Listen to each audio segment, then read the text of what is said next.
এই মুহূর্তে কিন্তু আমরা দেখতে পাচ্ছি যে জল কামান পুলিশের সেটি কিন্তু নিয়ে আসা হয়েছে শিক্ষকদেরকে এই মুহূর্তে সরিয়ে দেওয়ার জন্য।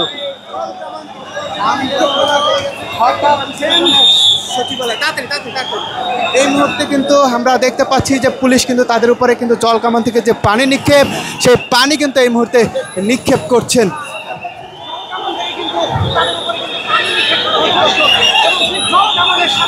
দাঁড়িয়ে রয়েছেন সেই শিক্ষক সমাজ এই